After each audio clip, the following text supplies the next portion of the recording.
tenemos con nosotros a Benedicto López desde Bogotá, Colombia, quien nos va a compartir sus conocimientos y experiencias en temas ambientales.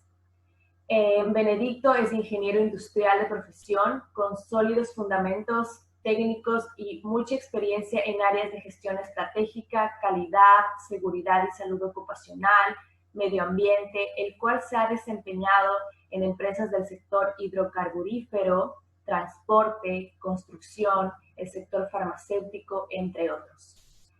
Tiene sólidos conocimientos y habilidades para supervisar tareas de alto riesgo, diseñar e implementar métodos de control operacional, realizar auditorías de verificación y brindar capacitaciones. Así también es auditor interno y auditor líder de la norma ISO 14001 de ambiente, la ISO 9001 de calidad y las OSHA 18001 que son relacionadas a seguridad y salud ocupacional. Por lo cual, el día de hoy vamos a hablar de la norma ISO 14001 relacionada a medio ambiente. Te doy paso, Benedicto López, buenos días. Buenos días, Daniela, ¿cómo estás? Gracias por la invitación. Bueno, Benedicto, en base a tu experiencia, en base a tu larga trayectoria en el mercado, en el sector de seguridad, de calidad, medio ambiente, cuéntanos qué es, danos una breve explicación de qué es la ISO 14001. Bueno, la ISO 14001 son realmente estándares internacionales enfocados en el tema medioambiental, que ha sido, pues digamos, definido desde 1996 y ha tenido, digamos, una revisión, y hoy día tenemos la versión 2015 que se generó pues en septiembre de 2015 se publicó, y es la que estamos generando. Básicamente, lo que hace esta norma es darnos todo el enfoque en términos medioambientales para que una organización pueda gestionar todo el tema medioambiental y se pueda, obviamente, estandarizar en estos temas o en estos requisitos. Es básicamente lo que es la ISO 14001. Perfecto. ¿A quién se le aplica esta ISO 14001, también llamada ISO verde? ¿Debe ser exclusivamente a empresas productivas o también puede ser a una empresa administrativa o de servicios? No, esta norma se puede aplicar a cualquier empresa, no importa su tamaño, si es una pequeña, mediana o grande empresa, no importa si es privada o si es pública, tampoco en qué tipo de sector económico se pueda desarrollar sus actividades. Realmente es para cualquier empresa que quiera vincularse o quiera generar, por un lado, cumplimiento del requisito legal aplicable en su país, pero también con un enfoque de sus operaciones en temas medioambientales. Perfecto, entonces se puede aplicar a una pequeña industria, mediana, una multinacional, etcétera. Perfecto, sí, así es. Cualquier, digamos, organización, no importa su tamaño, vuelvo y te lo repito, que quiera adoptar estos estándares, ¿cierto? La ISO realmente, ¿qué es? Es una organización internacional de estándares, es un grupo interdisciplinario de muchos profesionales que se reúnen periódicamente a definir esos estándares internacionales, en este caso, acerca del tema medioambiental, y las organizaciones que quieran, no importa su tamaño, no importa su sector, no importa si es su sector económico, si es público o privado, quieran adoptar estos estándares para mejorar su desempeño en el tema medioambiental y de paso cumplir con requisitos legales propios de su país. Ok, perfecto. Qué interesante. ¿Cómo me puede beneficiar a mí como empresa certificarme a esta norma? Bueno, digamos que de muchas maneras, principalmente en el desarrollo de las operaciones, en el control, digamos, de todos los recursos que están disponibles dentro de las actividades de mi compañía, en el cumplimiento de los requisitos legales, porque puedo estar inmerso en algún tipo de sanción legal en el país que me encuentre, dependiendo de la legislación que haya, pero sobre todo en la optimización de los recursos, que tenga organización disponibles para la ejecución de sus operaciones, como pueden ser sus materias primas, sus productos, el tema, digamos, de costos de producción, el tema de ahorros en gastos energéticos, en agua, en procesos, digamos, industriales o agroindustriales que se quieran determinar. Una compañía que quiera, digamos, incursionar en estos estándares puede tener estos como algunos de los beneficios que puede, pues, digamos, alcanzar. Primordialmente, un tema de mitigación de todos esos impactos que se genere su operación, generando obviamente un cumplimiento a requisitos legales aplicables y de otra manera, pues en términos económicos también. Perfecto, Benedicto, muchas gracias. ¿Esta norma es obligatoria? ¿Debo obligatoriamente certificarme o es algo que como empresa lo puedo decidir? Como empresa lo puedes decidir, pero pues obviamente en el momento de que haya un cliente que te lo pida como un requisito para poder gestionar, digamos, un tema contractual o poder, o una licitación, un tema contractual con el gobierno o con alguna parte interesada que te pida como requisito tener esa certificación, sería de obligatorio cumplimiento. De resto, lo único que es obligatorio es la legislación propia de cada país que tiene relación con uno de los requisitos fundamentales de esta norma. Sin embargo, la norma es totalmente para las personas que quieran adoptarla. No es una obligación como tal. Por lo menos en Colombia no es obligatorio cumplimiento. Perfecto, listo, me queda muy claro. ¿Cuál es el primer paso que debo seguir como empresa para certificarme la ISO 14001? El primer paso que cualquier empresa tiene que hacer es primero entender cuál es el propósito de quererse certificar, para así poder generar un buen direccionamiento en su planificación. Y ya entendiendo por qué o para qué quiere esa certificación, más allá de obtener un certificado, un documento, si el propósito que tiene es, digamos, de convicción ambiental, que realmente tiene un sentimiento ambiental, ya entraría a generarse un diagnóstico preliminar para ver las brechas que se tienen dentro de los requisitos, qué tanto tiene el cumplimiento en la identificación de sus procesos, en la identificación de sus riesgos, en la identificación de sus partes interesadas como tal, para ver qué tanto tendría que estructurarse de acuerdo a esta norma y poderse poner en operación. Perfecto. Al inicio me comentaste de una ISO 14001 del año 2004 y una versión actual que es la 2015, que es la última actualización. Correcto. ¿Cuáles son los principales cambios que se hicieron desde la 2004 a la 2015? Bueno, hay dos digamos, como grupos de cambios. Unos estructurales y otros ya más de fondo. Los estructurales, básicamente, pues que se suprimieron algunos de los temas o de los requisitos que antes se solicitaban, como las acciones preventivas, ya que ahora el enfoque es basado en riesgos, en procesos y riesgos.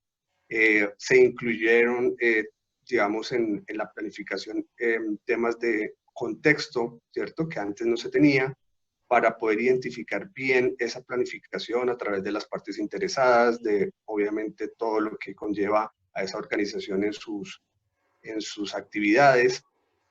También el abordaje en la parte de riesgos para luego generar la identificación de aspectos e impactos ambientales. Fue lo más fundamental. Hay otros temas como la mejora continua, por ejemplo, que ya se tiene que tener una metodología para la implementación de esa mejora continua. Otros de los aspectos que cambiaron es el tema de la documentación.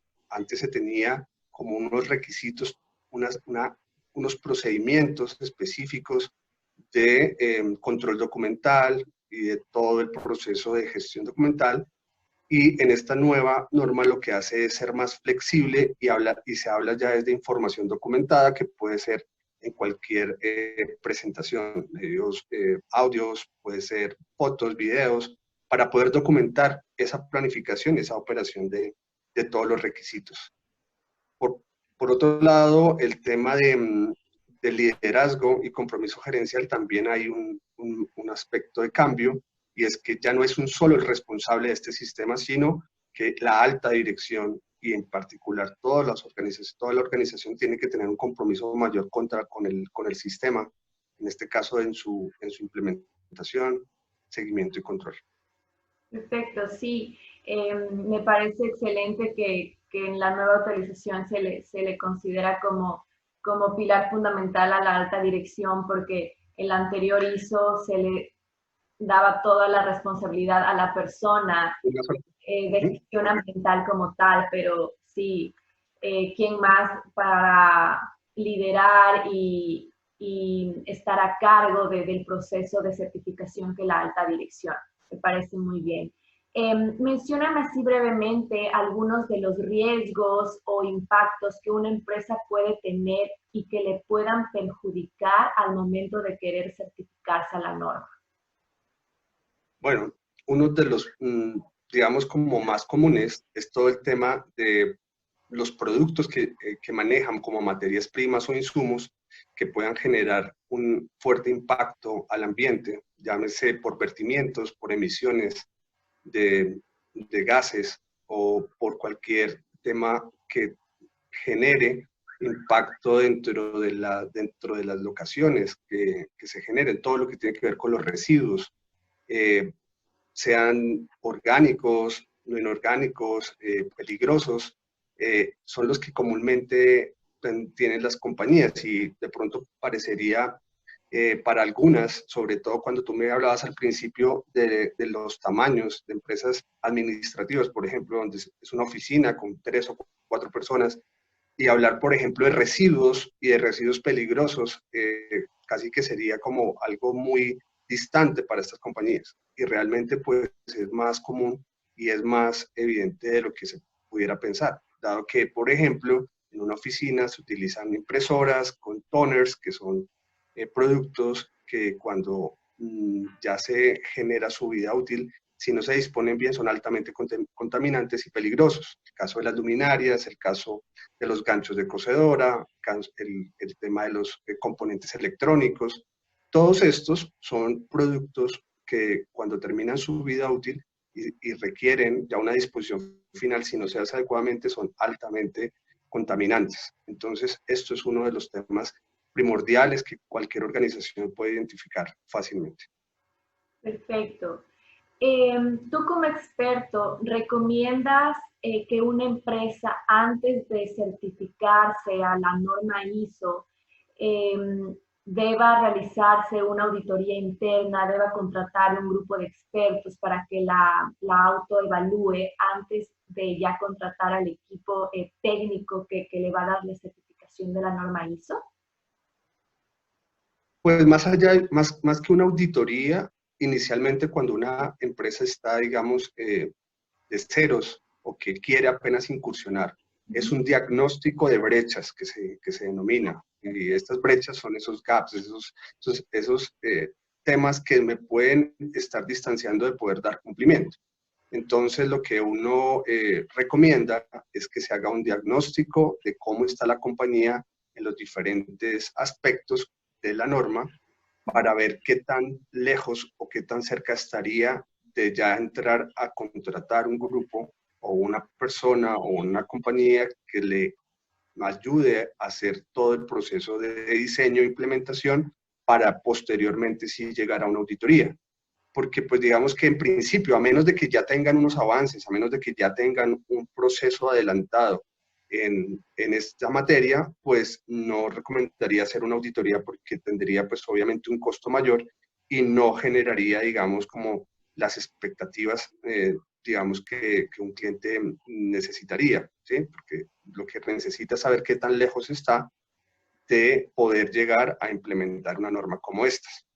Entonces esa sería mi recomendación, es un diagnóstico donde se pueda evidenciar las brechas que tengamos en esta compañía para alcanzar esos requisitos. Perfecto, entonces sería algo así como una autoevaluación como empresa.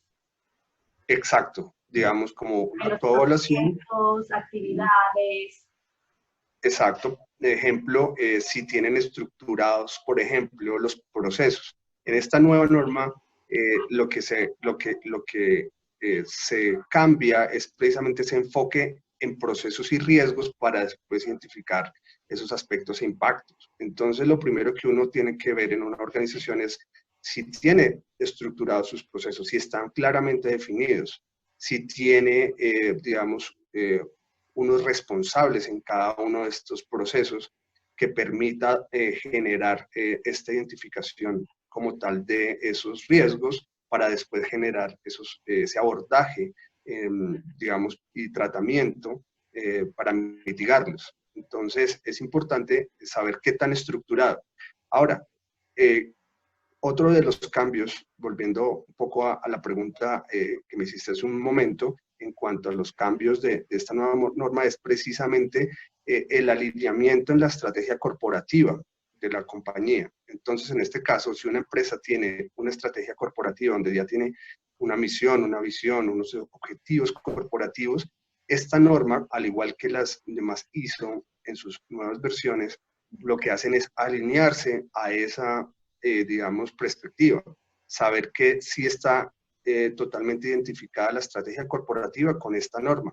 Entonces, cuando uno hace este diagnóstico o autoevaluación, partiría inicialmente de esta estrategia corporativa y luego se aterrizaría en todos los otros temas operacionales para ver qué tan lejos pueden estar de cumplir esos requisitos.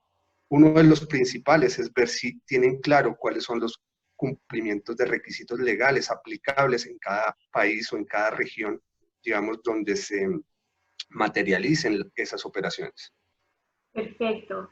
Cuando nos hablaste de la actualización entre la 2004 y la 2015, mencionaste el tema de la mejora continua.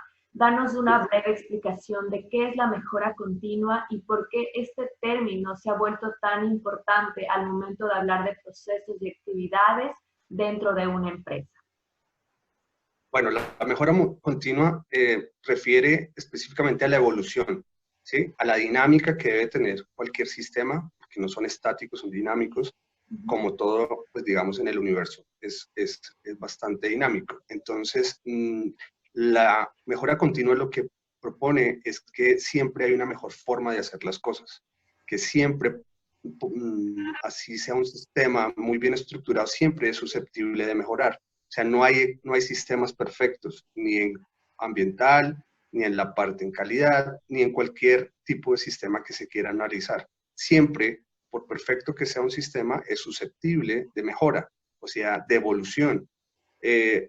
Lo que propone este concepto es que se tenga presente que no es solo hacer una identificación en un momento, digamos, o en un espacio, y luego dejarlo como si ya quedara eternamente o, digamos, para luego ser abordado, se requiere hacer un monitoreo. Este aspecto puede cambiar en el tiempo y se puede mejorar. Entonces, la mejora continua lo que hace es precisamente eso, que esté en constante evolución, en constante cambio.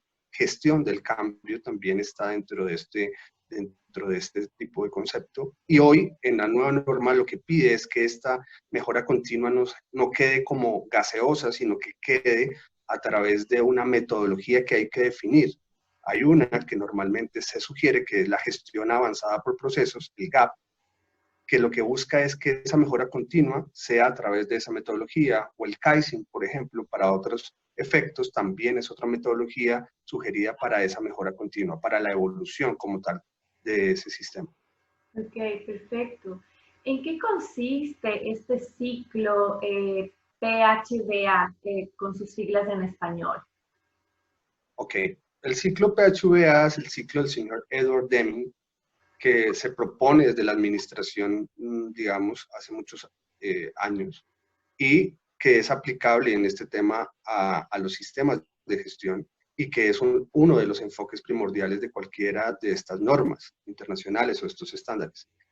Entonces, en ese contexto, el ciclo PHVA lo que hace es generar unas etapas para su planificación, su ejecución, su verificación, seguimiento y control, y su toma de decisiones, la actuación. Entonces, lo que hace esta norma es, o esta nueva norma es, enfoque PHVA, que ya se venía gestionando desde siempre en las anteriores versiones, pero adicionalmente con enfoque en procesos.